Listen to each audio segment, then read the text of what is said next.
Yo, yo, yo, yo, yo, what up? It's Mr. Zoo Nation, aka Savage Armor June Giraffa, coming at you with a Giraffa Darkface deck profile. Man, that sounds like a handful to say. I know like a lot of people are kind of questioning, but how the hell do you make Darkface and Giraffa? Well, I'm about to show you in this bitch. I'm about to show you how to make Darkface and Giraffa work. And obviously, I like this build because it has so much potential and it has like probably a very upgrade feel to it. It feels very fresh and it feels like this deck could take on like a lot of bigger decks. No homo. It kind of sounded bad, but anyway, I'm about to show you this deck profile and explain like why I'm using this and why I'm not using that. So it's gonna be weird because it was inspired by other deck profiles.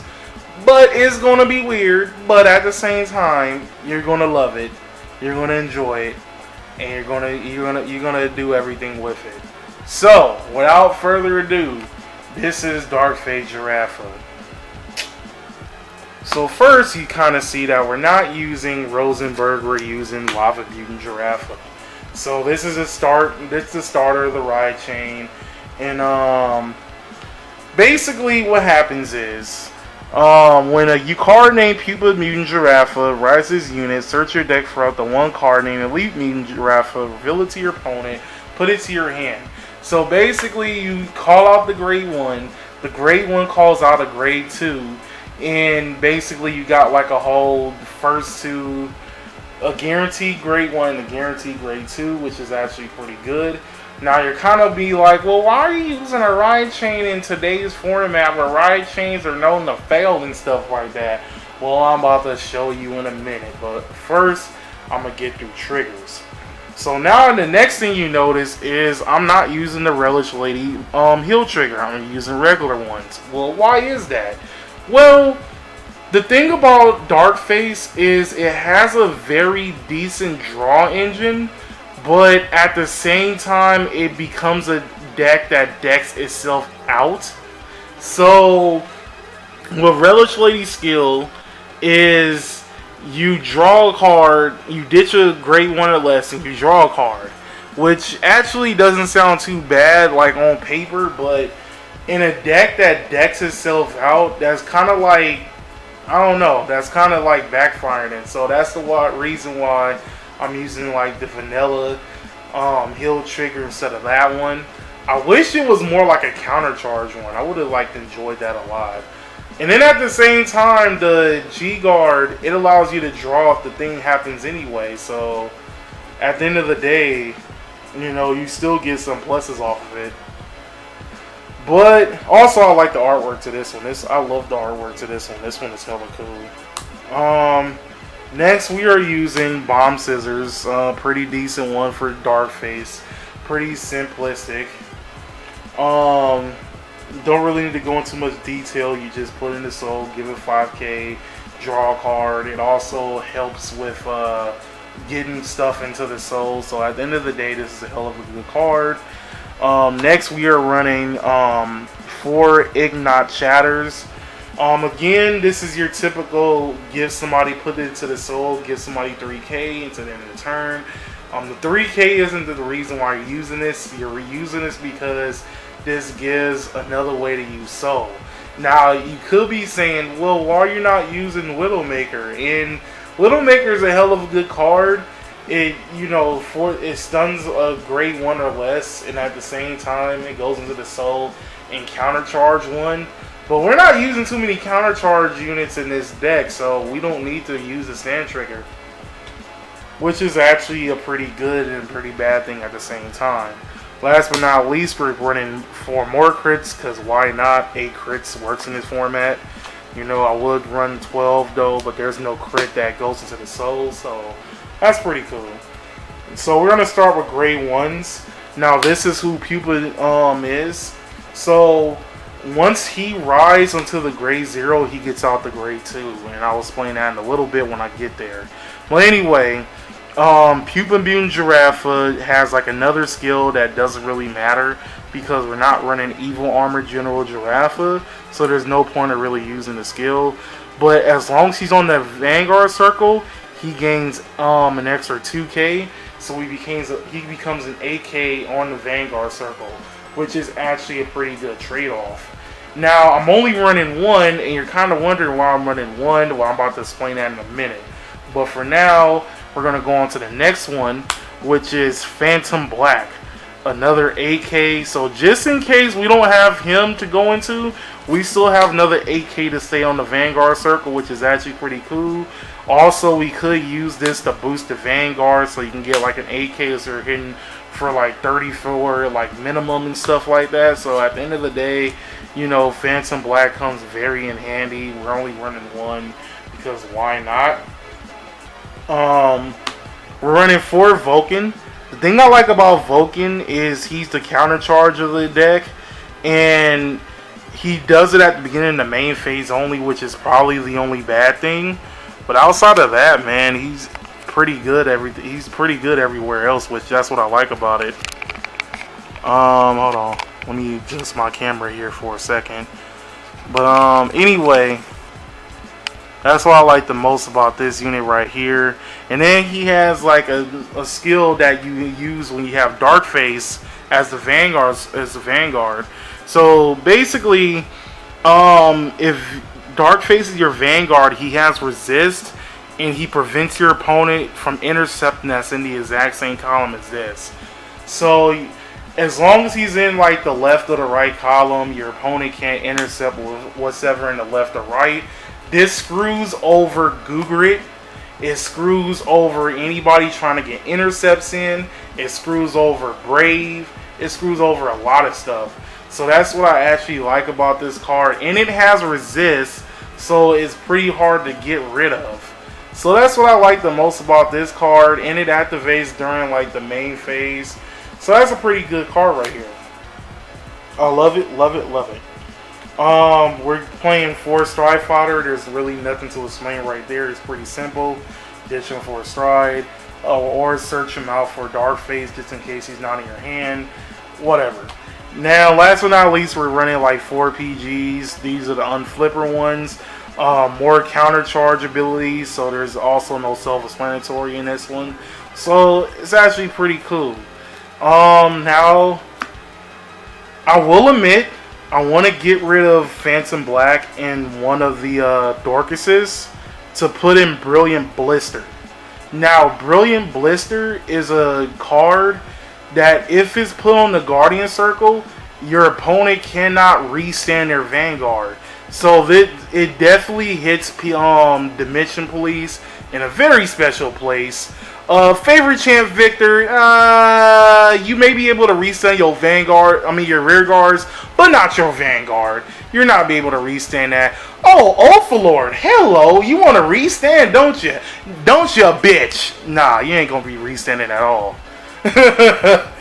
It's a 6K, it works without, it doesn't have GB, so that's actually pretty good. So if I do plan on getting those, which more likely, I'm going to take out Phantom Blaster in one of the Dorcases for him. That's actually pretty good. Now on to the grade 2s. We have Bloody Hercules. I love the artwork for one, because he's like going all Rambo style on everybody and stuff like that. But anyway, the reason, originally this was Sweet Cocktail. And the reason why we're not using Sweet Cocktail is because you counterblast one in order to stun a unit, and despite that I love the second ability, it's so god tier. It's like the other ability of it is your opponent cannot intercept with that unit as well. So regardless if they restand with the thing, they can't intercept. You know, they can't intercept regardless. So that's actually pretty cool. Also, this gives us another 10k to stay on the Vanguard circle. So that's actually pretty good right there as well. We're only running 2 of these. This also comes in handy when you're using the GB8, so that's actually a good thing as well. Next, we're running 1 Elite Mutant Giraffa. So on the Vanguard circle, he becomes a 10k, and his second ability is very good. When this unit hits, you can choose one of your opponent's rear guards and it cannot stand. So you stun one of your opponent's units. It's good because early game, your opponent is definitely going to want to PG it. Well, not really PG. That's way too much. But anyway, your opponent is going to want to block it so that the effect doesn't go off, and that's actually a pretty good thing because it puts on like a lot of pressure for your opponent, and it puts on like a lot of stuff that your opponent can't really do much for. It forces their guard, and if they can't guard, then one of their units is stunned. You would definitely notice that your opponent would definitely guard it if they don't have a starter that they can't put into like the deck, like maybe like a grade 3 searcher or whatnot. So it's understandable. But Giraffa, why are we playing one pupa and one elite if that's the whole ride chain? Well, motherfucker, you have a ranked mutant, Giraffa. I'm just calling him Jar for short.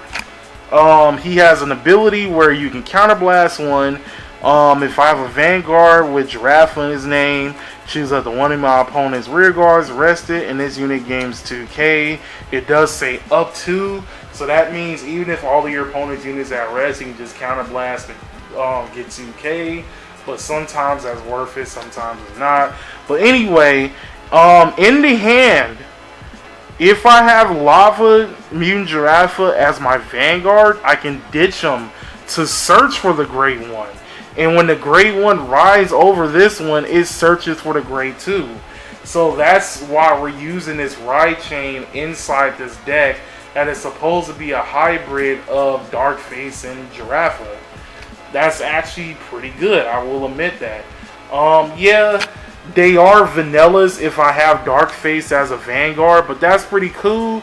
That means we don't really have to waste too much counterblast, which is the reason why we have like a lot of vanilla units on the rear guard circle, is so that, you know, despite that they're not really doing too much stunning, we also have the ability of, you know, we have 9Ks, we have 10Ks, we got bitches on the field, we just gonna do whatever. Last but not least, we have Punish Stag. Punish Stag is very good because despite that it has Dark Device, it is a free stun. So when you call on the rear guard circle and you have Darkface on the field and you have GD1 attached, you can put them on the field and you get to instantly stun a card. Well, your next question is, why not use Machining Parpello? Well, Parpello is an 8K, so there's really no point of using him in today's format. Despite that he's very good, and despite that you can use him in any Vanguard or whatever, you know, at the end of the day, he's an on-placer, an 8K on-placer. The thing about on-placers is once they're done using their abilities, they're just vanillas. So again, the whole vanilla tactic thing and whatnot, you know, they're pretty useless, but you know, at least you get like you get the pop off at the end of the day. So that's pretty good. Last but not least, we're going to go to the grade 3s. We're going to go to 4 8-rank mutants and Giraffas. So this is a pretty good effect. If it's on the Vanguard and the rear guard circle and you have a grade 3 or greater card with Giraffa in his name, you stun a card, but it not only stuns, if it hits the drop zone from either the rear guard or the guardian circle, they have to force retire a unit. And I love that because it not only puts on stun on hit pressure, it puts the on hit pressure of, oh, if I wanted to retire this unit and put it into the drop zone, you know, I have to, you know, retire yet another unit just to get this stunned unit off the field, which is actually pretty good. You know, it gives your opponent a very huge ultimatum, and I love that. The only bad thing is it does not work if I have Darkface on the Vanguard circle. So it'll be pretty cool. It'll be just used as like stride fodder and whatnot. So it's pretty alright. Also, this does work against 7C's grade 1 rush, because now you get the stun units whenever they're on the thing. And you know, it's a little bit understandable that, you know, this is the only unit to stun outside of like out of GB and stuff. Which then Parpello kind of would be an interesting choice, but he's still an AK, so at the end of the day, it doesn't really matter. This also handles Rush very well because this is not a GB skill. This is just a regular skill that you can just use, and because of that, you know, you have firepower against the grade 1 Rush version of 7Cs, and that makes it a whole lot better. It makes the experience a whole lot better, and it gives you like outs. So at the end of the day, it's pretty cool. The only bad thing is it doesn't search. So if you're going against 7Cs and you only have Darkface on the skill, you basically have to wait until you get Giraffa in the hand somehow, which is actually pretty bad. Last but not least, we have Intimidate Mutant Darkface. Now, his GB2 skill is basically the reason why, you know, Darkface exists as a decent unit. Probably one of the most busted GB2 skills is when your opponent calls a rear guard, you can Soul Blast 2 to rest it. And this doesn't matter if it's the main phase, if it's the battle phase or the end phase or whatever. You know, they have to rest their unit whenever it's called. The only ruling I haven't figured out, which I highly doubt it really works, is like, let's say your opponent locks like one of their units like with Messiah and then unlocks it. Does it count as, you know, placing on a rear guard circle? But I highly doubt it doesn't. Probably because, you know, it's already on the field technically. So you can't really use the GB2, but it would have been interesting. But anyway, his second ability is when a G unit strides on it, you can choose 2 of your opponent's rear guards if force rests them, and they're paralyzed. And then if they're still rested at the end of the phase, they get to you get to draw a card for it, which is actually pretty good. That's where the draw engine comes out. But beware, you do also deck out with it very easily, so it's a little bit understandable. So that's like the whole main deck right here. So, you know, on to the strides now. You know, you have a pretty premise of how this actually goes. So we're just going to go to the strides. So let's see. First we have Grice Force as one of the G guards. So you counterblast 1 whenever your opponent attacks your Vanguard or their Vanguard. You can force rest all of your opponent's back row. It does not target, so that's actually pretty cool. And it gains 5k for every 2 resting units. So this definitely works very good when you're playing against Legion, because Legion does have 2 units in their arrest when they're attacked, so you're guaranteed the instant 5k. So sometimes you'll be getting like 41 or you'll be getting 31 or whatnot, which is actually pretty good. The thing I like about Grice Force is it is like their own version of Defeat Flare. And yeah, I will admit, I don't like the fact that you have to counterblast for it. But at the end of the day, it's all worth it because of what the effect does in general. So I'm only running 1 because of counterblasts. But outside of that, I used to run 2 before Fighters Collection came out. Next, we're running 2 Scarbacks. Pretty simple skill. If 2 units are at rest, it gains a 5k shield, which is actually pretty good. I love this ability because, you know, it's pretty simple. It's simplistic. It gets straight up to the point, and it's not really too much hard stuff. There's not really too much hard stuff going for it. So at the end of the day, you're going to get like the 5k shield regardless, which is actually pretty good. Last but not least, we're playing 2 Relish Ladies. Now this is the new unflipper G guard that if your opponent chooses 2 of his rear guards and rest them. If he or she does not rest them, I draw a card, I counter charge and soul charge. So it gives your opponent again another ultimatum to see whether or not if they really want to guard or not. Now, originally when this card came out, I didn't like it because it doesn't give a shield. But after like looking into consideration and actually doing combos with it, I actually like the card a lot. It works very well against a lot of decks, and you'll be surprised to see like what people would do when this card comes on the field. Sometimes if your opponent really is in a pickle, sometimes they'll just rest the units. But 90% of the time, 90% of the time, they'll just allow you to draw and soul charge, counter charge, which is actually pretty cool. Because then you can just PG in her face. That's actually pretty funny. It doesn't give a shield though, but I guess like the ultimatum part of it actually makes it very good. Next we have 4 Merciless Mutant Deity Darkfaces. You counterblast 1, choose a face down card from your G zone, turn it face up. For every face up card with this on the G zone, you choose one of your opponent's rear guards. It doesn't matter if they're at rest or not.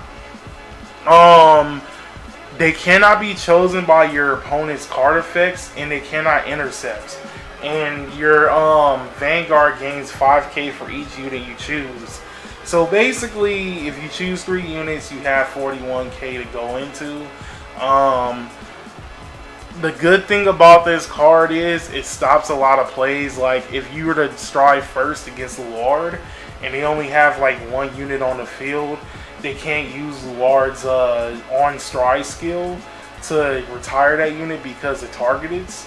It targets, not targeted. I'm messing up. Well, anyway, it doesn't really target. It does put on like a lot of pressure. My only complaint about this card is I wish it had a built-in crit. Honestly, I would have loved that this card had a built-in crit. Like if you chose like if you chose 3 units, you'll get like a built-in crit with it. So it'll be hitting for like 41k plus crit.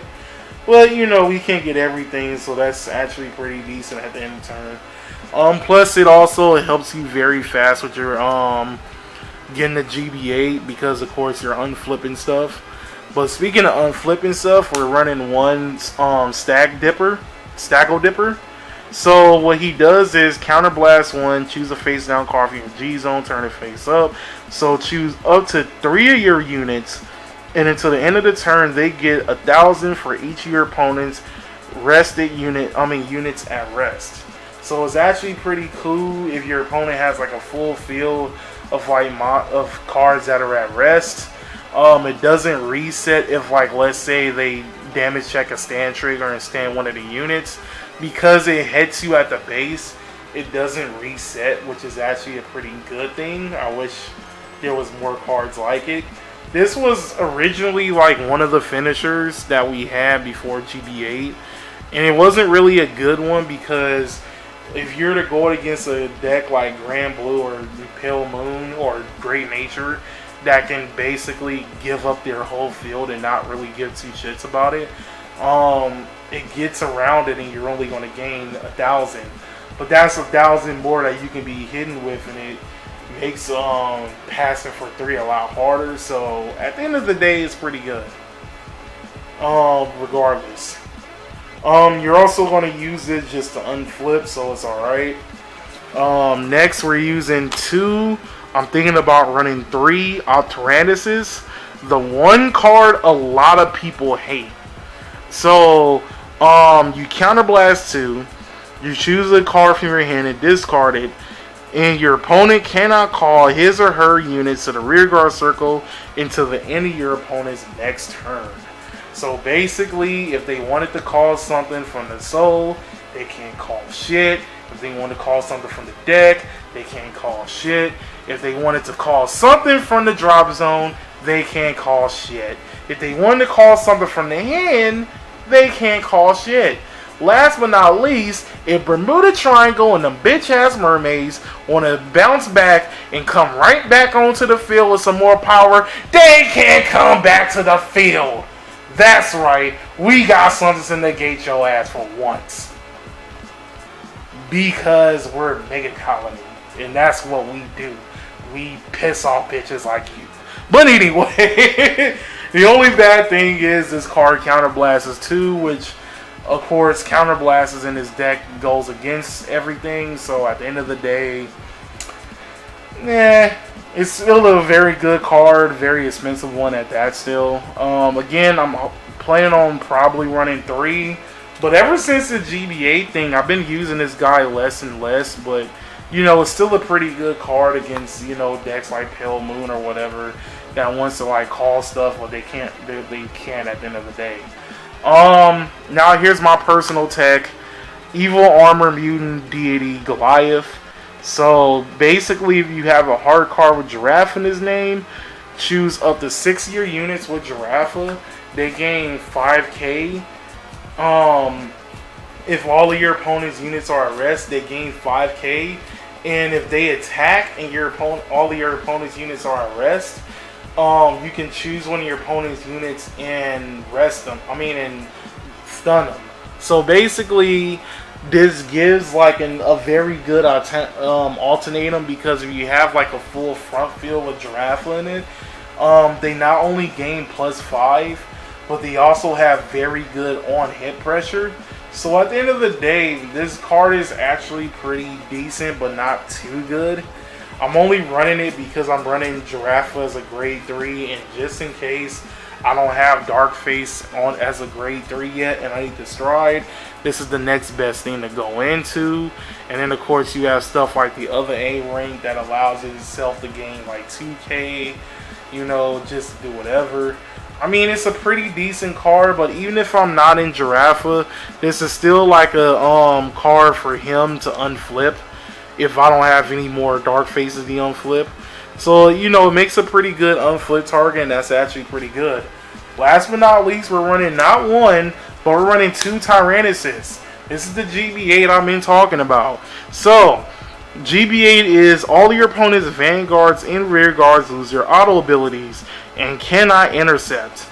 All your opponent's units, all of your units, not your opponent, all your units gain 5k for each of your opponent's rested rear guards and vanguards.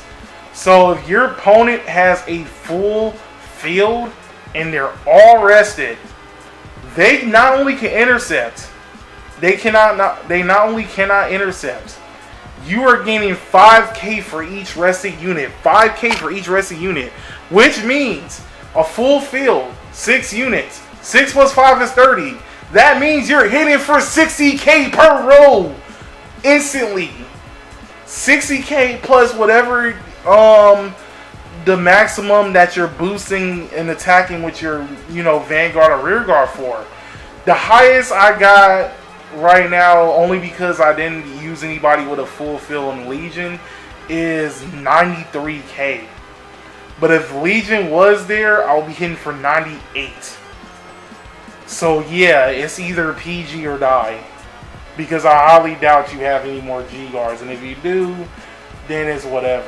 But I highly doubt you're gonna do a 3 to pass or a no pass on a 98k attacking, especially seeing that you can't activate abilities. So if you're using Angel Feathers, Nursing Broken Heart doesn't work, Ravio doesn't work, so it's whatever.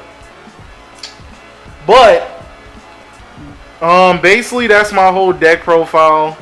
I'm kind of mad I didn't get a chance to like go into like the tournament this weekend. I would love to see how far I would have gotten with this deck. But man, I'm hoping that Mega Colony does get some type of support or whatever. I'll probably make like a whole video on like what type of support I'm hoping that it gets like eventually. But anyway, this is Savage Armor June Giraffa signing out.